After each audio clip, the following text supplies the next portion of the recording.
Hello mes highlights, je suis très contente. Je vous retrouve dans une vidéo que j'ai enfin commencé à utiliser ce petit carnet.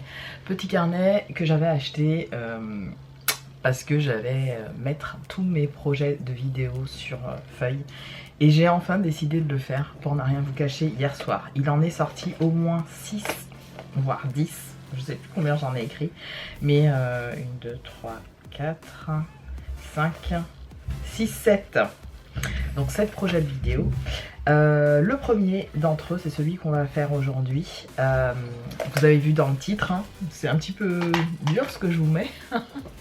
Oui, vous appliquez mal votre fond de teint. Vous êtes très nombreuses à chaque fois me dire oui Peg, on aime beaucoup la façon dont tu te maquilles, etc. J'ai beaucoup ces réflexions sur Instagram où vous êtes assez nombreuses à me dire voilà, on aimerait un petit peu connaître tes techniques, etc.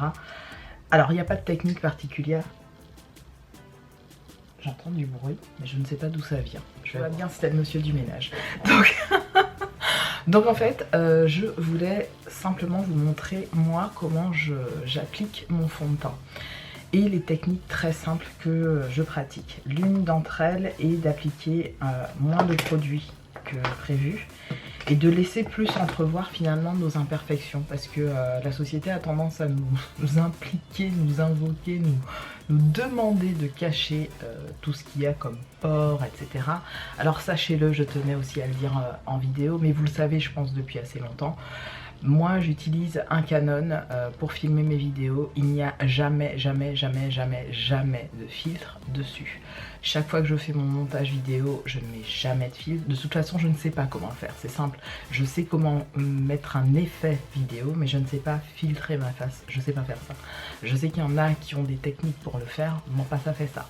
Donc, ce que vous voyez là aujourd'hui au niveau de ma face, c'est mon visage absolument naturel. Les éclairages effectivement vont amener de l'emphase à l'éclat de ma peau évidemment, mais en soi c'est ma peau comme vous la verriez dehors dans la vraie vie quoi. Il y a juste un petit peu d'éclairage qui vient ajouter à ce que vous voyez naturellement. Évidemment j'ai des pores, j'ai pas une peau effectivement trop à imperfection, mais j'en ai des imperfections comme tout un chacun. Voilà, j'ai des petits... là j'ai eu un pote qui est venu se loger là, je sais pas ce que c'est. Parfois j'ai 1, 2 ou 3 poils qui viennent se foutre sur mon visage et que j'enlève tous les 4 ou 5 du mois, j'en sais rien. Mais j'ai 1 ou 2 poils noirs, vous savez, vraiment bien noirs, qui apparaissent. Moi qui me foutais de la gueule de mes mamies quand elles avaient un peu de barbe. Mon chéri m'a dit chais. Bon bref, c'est la vieillesse les gars, j'ai envie de te dire, là j'en ai pas parce que effectivement le poil du mois que je pouvais avoir qui est tout petit, en fait vous le voyez par un microscope, il est vraiment microscopique, et mon duvet etc. Bref, c'est ma peau. Donc on y va tout de suite. Ce que je fais pour optimiser mes produits quand j'utilise des fonds de teint, c'est que je mélange mes fonds de teint, vous le savez.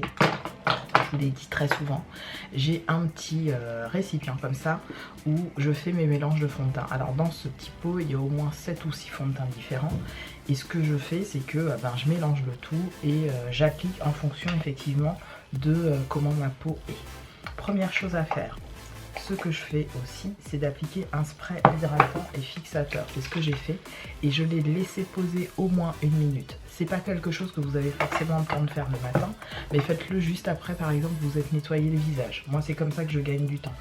Et ensuite, j'applique effectivement la base. Ma base à moi, c'est le spray fixateur hydratant et mon SPF. Ça, mon SPF, c'est devenu un incontournable. Chose que je ne faisais pas dans les années 2011-2012. Aujourd'hui, je peux vous dire que ça fait 5 ans que je ne fonctionne qu'à travers un SPF sous mon make-up. Je ne fonctionne pas autrement. C'est la meilleure base pour un make-up des plus flawless pour moi. Donc voilà, mon SPF c'est la base.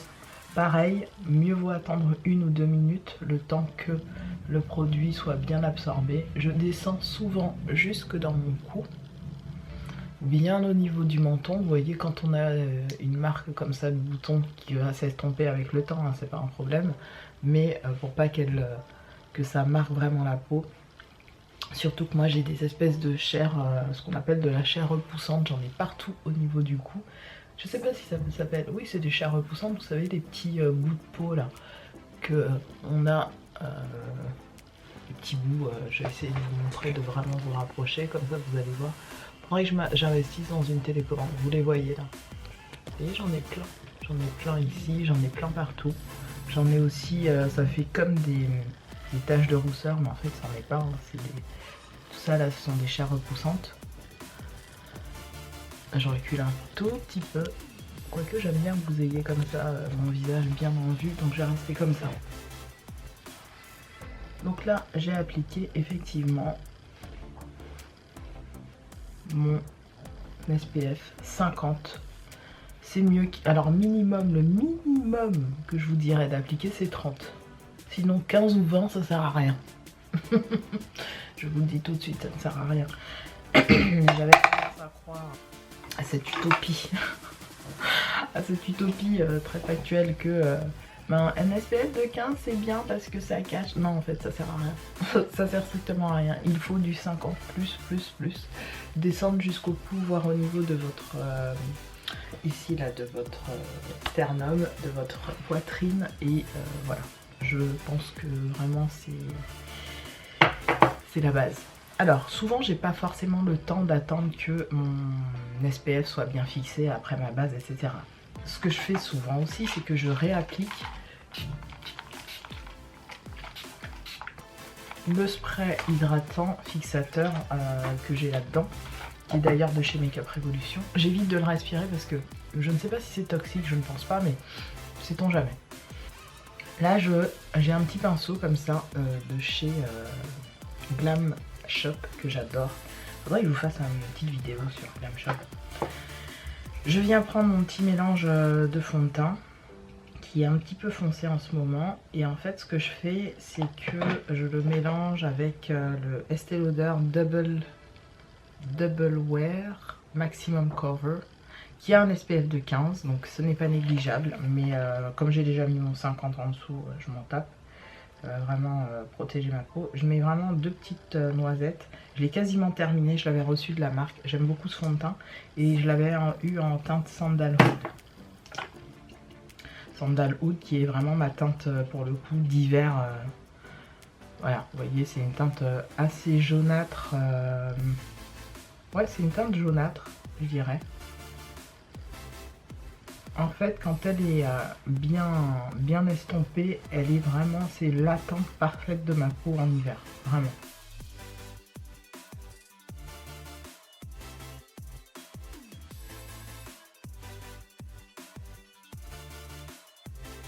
Il y a des choses dont j'aimerais vous parler, mais je peux pas pour l'instant.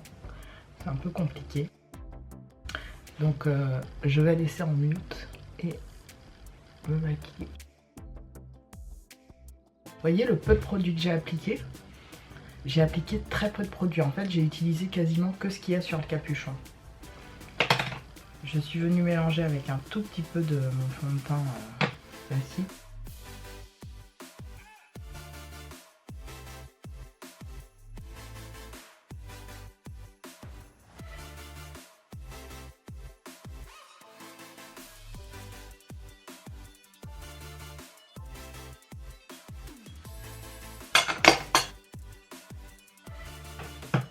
Est-ce que vous pouvez vous-même vous rendre compte du rendu? Alors, je vais vraiment rapprocher pour que vous puissiez voir. Donc, au niveau du rendu, je vous explique un petit peu pourquoi le rendu est tel qu'il est. Très glossy. On n'a pas l'impression que j'ai appliqué beaucoup de matière, et ça c'est clair, c'est vrai, j'en ai pas appliqué des masses. On a l'impression que c'est ma peau skin-like en mieux. Et je vous explique. Dans mon mélange de fond de teint, vous avez une vidéo dédiée à ça, je vous la remets ici à l'écran. Je mets énormément de produits type enluminateur teint, type ça. Ça, ce sont ceux de chez Makeup Revolution. Je les ai presque terminés. Là, je suis ici pour celui-là. Je suis à là. Et pour celui-là, je suis vraiment en dessous là. Donc je les ai quasi terminés. Je les aime énormément ces petits produits-là. Je ne sais pas si vous pouvez les trouver encore. C'est dans la gamme I Heart Revolution. et c'était les Angel Glow. Ils avaient fait toute une collection avec le Dragon Glow, etc. J'avais pris ces deux-là, je les aime beaucoup. Et je mets énormément de fonds de teint différents. Donc il peut y avoir une teinte très jaune que je vais agencer en fonction de ce que je vais voir au niveau de ma peau. Vous voyez que le match est parfait. Je peux ajouter une petite teinte, une petite pointe de marron bien foncé pour vraiment donner un petit peu de chaleur. Là en l'occurrence j'en ai appliqué un petit peu trop et quand j'applique mon mélange comme tel quel, il est un petit peu trop orangé. C'est pour ça que je viens le casser avec le Sandalwood.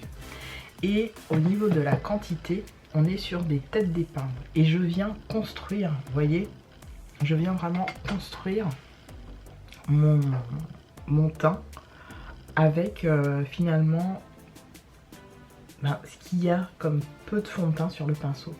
Et ce que je fais, ce que j'aime faire, c'est vraiment ces mouvements rotatifs où j'applique et j'estompe. Comme ça, je suis sûre de balayer et de colorier toute la surface de ma peau. Voyez? Là, au niveau du contour de mon œil, je viens vraiment faire le dessous de mon œil. Après, le but, si vous n'êtes pas du tout à appliquer de l'anti-cerne, etc., vous n'en mettez pas. Je pense qu'un teint tel quel fait suffisamment naturel et joli pour être porté toute la journée. Un petit peu de poudre, bien évidemment, pour fixer le tout. Mais nous, on va aller jusqu'au bout. Donc, dans mon souhait d'aller jusqu'au bout avec vous, je vais mettre un petit peu d'anti-cerne. Et l'anti-cerne, c'est pareil. J'applique des fines couches. Alors, j'ai une plaque, là, de maquillage qui me suit déjà depuis 10 ans. Celle-là, je l'avais achetée sur eBay ou sur... vous en trouvez un peu partout. Elle n'a jamais rouillé, hein. C'est vraiment de l'inox... c'est vraiment acier inoxydable, c'est top. Là, je mets mon... Alors celui-là, je l'aime beaucoup, malheureusement, je vais plus le trouver quand il va se terminer. C'est le Ultimate Cover Anti-Cerne de chez Becca. J'ai essayé de le retrouver parce que je l'avais acheté vraiment pas cher. Je l'avais acheté 9 € je crois. Et je le retrouve aujourd'hui à 15 €. Donc bon, il se touche un peu, comme ils ferment la marque, donc ils essayent de grappiller un petit peu des sous, j'ai bien compris. Merci Becca, merci Sephora, merci LVMH. Mais je rentre pas dans le jeu. Et j'ai ressorti mon petit anti-cerne. Alors celui-là, je l'aime énormément. Le Conceal and Define de chez Makeup Revolution. Je le trouve très bien, mais très très bien. Alors moi, j'ai pas un dessous d'œil qui marque. J'ai plutôt un dessous d'œil bien hydraté. Hein. Je pense qu'avec les produits soins que j'applique le soir, j'ai vraiment pas de problématique de dessous d'œil. J'ai appliqué, vous voyez, je vous montre la quantité. J'ai appliqué ça, je viens prendre ça. Donc j'ai mélangé la teinte un peu jaune et la teinte un peu orangée de l'anti-cerne de chez Becca. Et je fais ça, tout simplement. Je tapote, j'en applique un petit peu. J'en mets pas des masses. Mais on n'est pas sur un anti-cerne qui fasse très clair, très blanc. Vous savez déjà. On n'est pas sur 3 tonnes de produits. Je viens aussi appliquer en guise de base au niveau de mon œil. J'ai pas quelque chose qui va être lourd à porter durant la journée. En fait, je fais ça depuis quelques temps. Alors, j'ai l'appel du...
Mes highlights, voici le résultat du teint.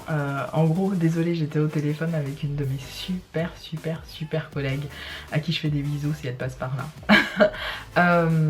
Donc, pour vous dire que le teint est fait, vous le voyez, c'était pas très compliqué à faire. Il me reste quoi? Allez, appliquer un petit peu de fard à paupières. Je vais appliquer quelque chose d'assez simple. Je suis en train d'utiliser ma petite palette là que j'ai faite moi-même. Donc j'applique un fard rouge par exemple au niveau de mon creux. Peut-être que j'aurai ce style là d'ailleurs, tiens, demain. Je vais peut-être me faire un petit de make-up simple. Et efficace. J'aime beaucoup quand c'est simple et efficace comme ça. Un petit peu au niveau de mon ras de cils, pas besoin d'en mettre des caisses.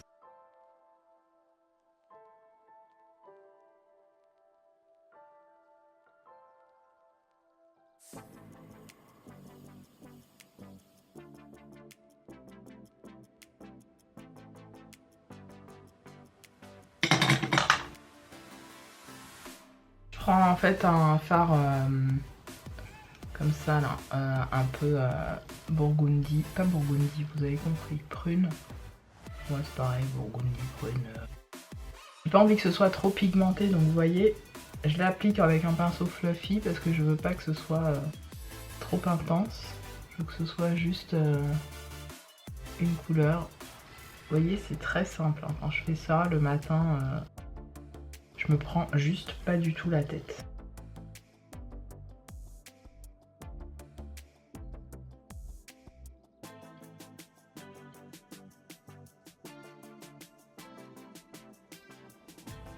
Je crois que je vais rester comme ça, j'aime bien. Est-ce que je mets une petite pointe de bleu? Ça peut être joli. Oh, c'est mignon. Vous savez pourquoi j'ai mis du bleu? Puisque je suis en bleu là. Bleu ciel. Oh, c'est joli. J'en ai appliqué un peu plus d'un côté que de l'autre.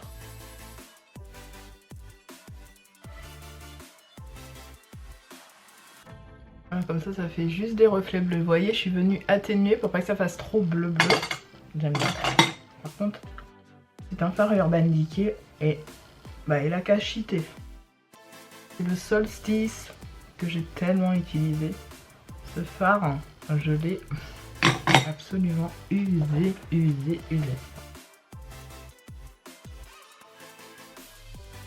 Alors, au niveau du ras de cils, je vais appliquer du violet en muqueuse, tiens. Et un petit peu en haut comme ça, juste un coin externe. Voilà. Il faut que je le taille.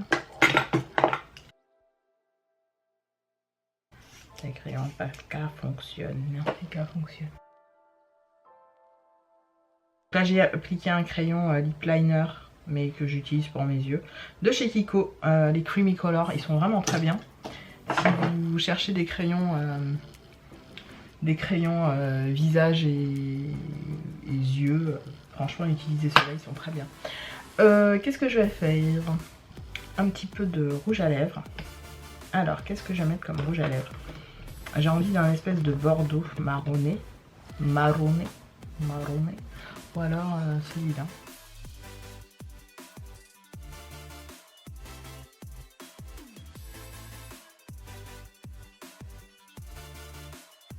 J'aime trop. Je l'ai appliqué, vous voyez, et je l'ai estompé. J'aime beaucoup, beaucoup, beaucoup. La texture de ces rouges à lèvres est folle. Alors oui, je déborde, mais ça me dérange pas. Je vais mettre ensuite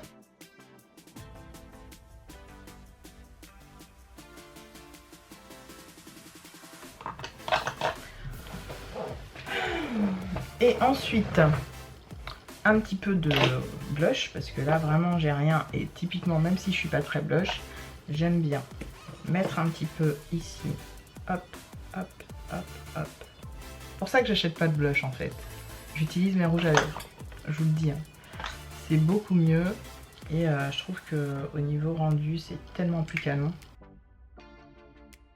Donc je vais prendre mon petit pinceau comme ça, je crois que c'est celui-là que j'avais pris pour le blush. J'estompe, j'essuie, j'estompe, j'essuie. Là vraiment je vous montre mon teint, comment je l'applique rapide le matin. Il va me manquer bien sûr le glow, hein. J'aime beaucoup. Vous voyez ce petit gloss. Vous voyez, pas besoin de blush en fait.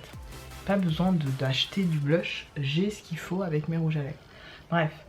Je vais finir avec du glow et je vous retrouve à la fin. Les highlights, voilà pour cette vidéo concernant le teint et concernant les bonnes façons de le faire. Selon moi, je précise. J'espère vraiment que cette petite vidéo vous aura plu. Donc voici le rendu du maquillage. Je vais vous rapprocher pour que vous puissiez voir dans les détails avec mes pores apparents, mes boutons, mes amis, mais tout ce que vous voulez. Donc au niveau des lèvres, j'ai fait une mixtape, vous l'avez vu normalement, avec le Voodoo de chez Ciaté, qui est une magnifique couleur. C'est totalement mon délire, je vous l'ai montré dans une vidéo précédente. Et bien évidemment le Kathleen Lights de chez Ofra Cosmetics, qui est un ancien, un vieux truc, mais que j'utilise toujours autant et que j'adore. Donc voici le rendu. Au niveau du coin interne, je vous ai pas dit, j'ai mis un petit pot, le Rebound de chez Makeup Revolution, comme ça, que j'aime beaucoup. Je l'aime beaucoup pour le coin interne, il fonctionne quand même de ouf. Voilà ce que ça donne au niveau du rendu du teint. Mes highlights, je vous remercie beaucoup d'avoir regardé cette vidéo qui fera l'objet d'une, j'espère, longue série, puisque je compte vous en faire bien évidemment d'autres, hein, puisque vous me les avez demandé. Mes locks sont en très bonne forme en ce moment, elles ont beaucoup poussé. Bien évidemment, j'ai une vidéo qui arrive sur le sujet, vous l'imaginez je pense, puisqu'on va fêter les 5 ans de mes locks d'ici 2 petits mois encore. On va les fêter ensemble, je vous expliquerai un petit peu tout ce que j'ai fait, voilà, mes produits favoris, etc., etc. Je vous embrasse très fort mes highlights et je vous retrouve dans une prochaine.